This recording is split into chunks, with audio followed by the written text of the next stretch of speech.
Some diesel fuel systems use primary and secondary fuel filters, while other systems operate with only a single filter. Certain other systems depend on a fuel filter as well as an optional fuel-water separator filter. Primary filters typically have more open and less restrictive media. They are built to capture large particles and to permit greater flow of fuel. The main responsibility of the primary filter is to protect the fuel pump from contaminants. For this reason, the filter is usually mounted before or on the vacuum side of the fuel pump. Secondary filters have tighter media than primary filters and are designed to capture finer contaminants that often damage the injector tips and the injection pump. When a secondary filter is being used, it is located after or on the pressure side of the fuel pump. If only one filter is used, it is normally found on the vacuum side of the injection pump.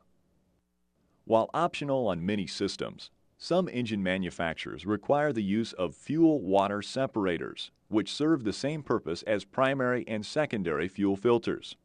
In addition to removing contaminants, fuel-water separators are used to strip water from the fuel. Fuel-water separators can be used either as a standalone filter or as a primary fuel filter along with a secondary fuel filter.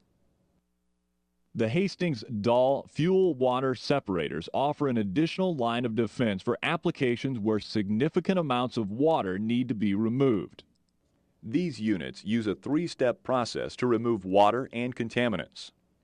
When the fuel flows into the Dahl unit, it is spread out by a depressurizer cone. As the fuel leaves the cone, approximately 80% of the water and large contaminants are removed. The fuel then rises, coalescing water droplets on the cone and baffles. These droplets are heavier than the fuel itself and fall to the bottom of the bowl. The water and contaminants can then be removed through the drain valve. The fuel then flows through a filter, where additional smaller contaminants are removed. To better understand how a fuel filter, as well as a fuel-water separator works, let's take a look at the components of a typical heavy-duty fuel-water separator. The primary components are a base plate assembly, a bottom end cap, a center tube, the filter media, a top end cap, a compression spring, a self-venting drain valve, and the canister. Some fuel-water separators contain a water sensor port for the use of an electronic water-in-fuel sensor. Fuel enters here, is filtered through the media, passes through the center tube, and into the engine. On fuel-water separators, water that is collected during this process is released by turning the drain valve.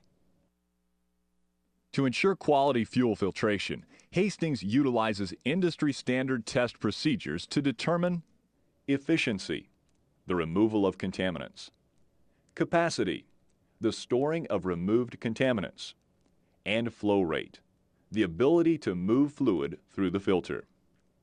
Using these industry standards helps ensure quality fuel filtration.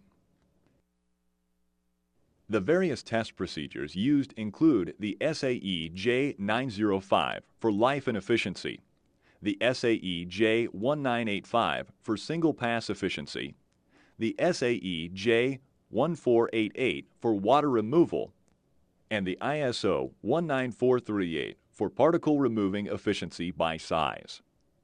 Be sure to request comparative test data when comparing similar products from different filter manufacturers.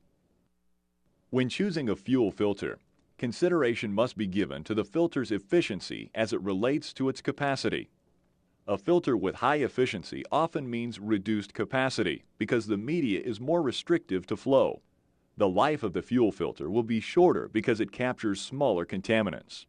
A filter with high capacity often means reduced efficiency because the media is less restrictive to flow. The life of the fuel filter will be longer because it allows smaller contaminants to pass through the filter media. In both situations, you'll find a middle ground between efficiency and capacity is desired.